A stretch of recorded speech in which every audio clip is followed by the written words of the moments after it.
don't know exactly how old I was. Let's say I was around 9 or 10. I'm not certain on the age. And the stuff I'm going to tell you, it was told to me, because I don't remember too much. But I remember a few incidents.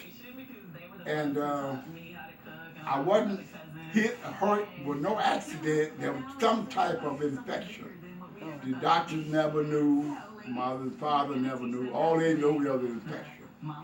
And usually when black folks get sick down south in those days, usually you don't go in no hospital. You just do the best you can. But my daddy knew somebody who was wealthy. Her name was Miss Emma Bond. And whatever she said, that's the way it was. So she called the hospital and told me that my dad was going to bring me up there for them to admit me and give me whatever I needed. So I was treated royally in that hospital, and they done whatever they could do. And I remember Mama telling me after I got older that the doctor said he had to put this eye out to save the other one. And that's how I lost my eye after that. He put that one out to save it. So I was discharged and came home. And from that day on, I just went with just one eye. Then when I came to Chicago, the school board provided me an artificial eye. And I wore that up until now. And during my whole young life, most people didn't know I had an artificial eye. It looked the same as the other, they never knew the difference. But I wore an artificial eye practically all my adult life. And now that I'm 94 years old, it's not comfortable as it used to be, so I just don't wear it at all now. I just forget about it. I just forget it. I don't even wear it. And I know Lula Mae told me a story that when I was in the hospital, I was out of it quite a bit, but I was talking out of my head, you know. I was saying things that I had said when I was home. And, during the Easter time, the Owens children, they would take the stage with speeches. Lula Mae and Cal would teach us how to get them to say our speeches on Easter. And Lula Mae had taught me one. I don't even know how it go. I just know the end of it. And the doctors and nurses was all around, and I cite that speech to them. And at the end of it, it was saying, "Old Brother Rabbit got the shoulder fry." That's all I remember, but I don't know no other parts of it. So I stayed there till time to come home, and came home and joined the rest of the family. I just had one eye. Till I come here, nobody knew it. They went up until now. So I can't tell you no more about that. It had to be Lula Mae or something, but I was in the hospital. That's all I know. Oh, that was good, Uncle Bruce. Yeah. Old Bird Rabbit, huh? Old Bird Rabbit got the shoulder fry. That was the end of it. I never told it all the way. I think it had to do with the rabbit, you know. Right. But at the end of it, I think Bull Rabbit got caught, you know, whatever. That's all I remember. And I tell you what we could probably do today. We can put that Old Bird Rabbit got the shoulder fry in Google, and the whole thing will probably come up. It just might. I just said that was my favorite speech. Lula Mae told me that. Old Bird Rabbit got the shoulder fry. Yeah, that Lula Mae said the doctors and nurses, they were just amazed at the things I would say. I'd be talking out of my head all the time. I didn't know what I was saying, you know. But it's things that I had done, it had said before. Yeah.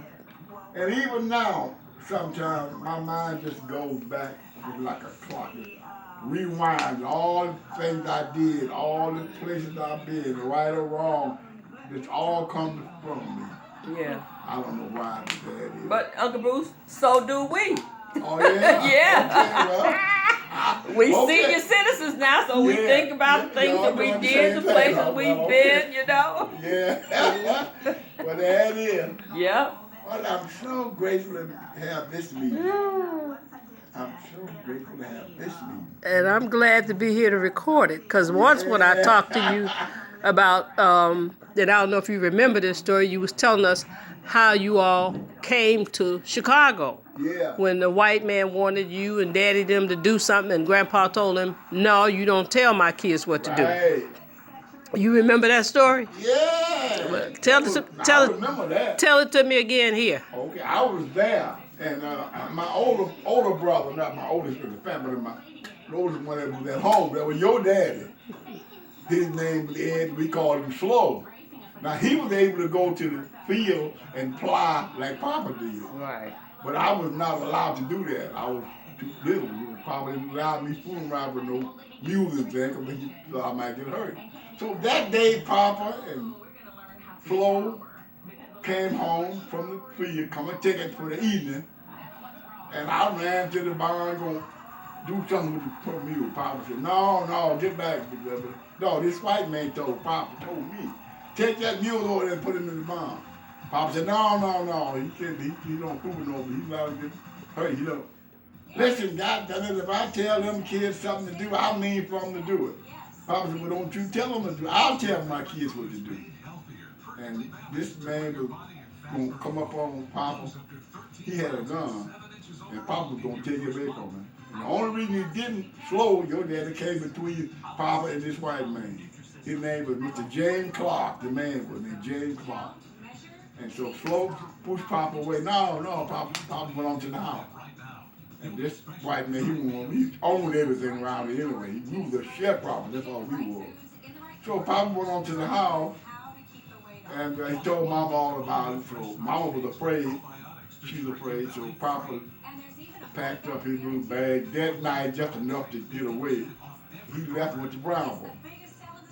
That's where the town was. That's where Miss Emma Bond lived. She damn near owned the town for 2 sons. So Papa went up there and told her what happened.